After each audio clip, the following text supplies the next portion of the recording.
Somos Rural, falamos de Roma na Rúa.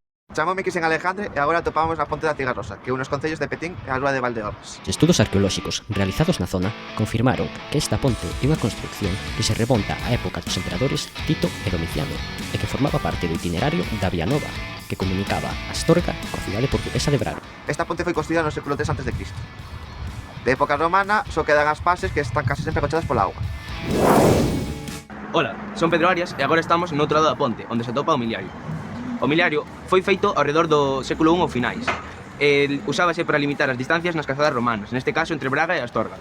Estaban situados máis ou menos a 1 milla, o equivalente a 1,5 km na actualidade. Agora, cada vez que accedemos á ponte, podemos observar este gran resto romano. O miliario pertence á Vía Nova, ou Vía 18. Trátase dun monolito cilíndrico que sinala a milla 85 desde Astorga e foi construído, segundo a inscripción que contén, no ano 97, época do emperador Nerva. É o primeiro miliario destas características que aparece en Valdeorras e os datos que aporta xeran dúbidas sobre a verdadeira ubicación do Forum Ligurrorum, ata o de agora localizado en Petín. Son Mario Fonseca, neste momento atopámonos na Rúa Vella, na igrexa de Santo Estepo. Aquí podemos contemplar unha placa fúnebre dedicada a Lucio Pompeio Reburro. A lápida data do século II e fálanos da carreira deste militar romano, nado na rúa. Concretamente, indica que foi un artesán pertencente á tribu pontina do Castro Calúbriga, nos povos dos Gigurri, antigos habitantes de Valdeorras. Ola, somos Sebastián Angulo e Elena Carballo e hoxe estamos na clase de latín e vamos falar do mosaico, que é un tipo de pavimento empregado de forma decorativa e fabricado a base de estelas. Este encontrouse nun xacemento na Cigarrosa, en Petín, na comarca de Valdeorras, en 1969.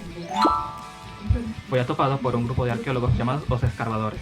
Tristemente, o mosaico desapareceu e os poucos restos se conservan no Museo Arqueolóxico de Ourense, que actualmente está pechado desde 2002. Hola. Nos somos Centi Alonso e Rocío Rodríguez. E agora imos a ver a réplica do noso mosaico. Vide con nós.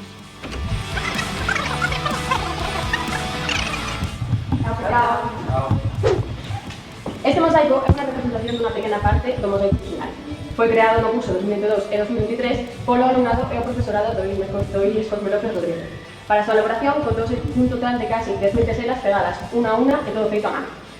O acto de presentación desta réplica tivo lugar aquí no centro, ao que acudiron o alumnado e o profesorado do mismo centro e algún dos escarbadores, as súas familias e os representantes do Instituto de Estudos Valdeorreses.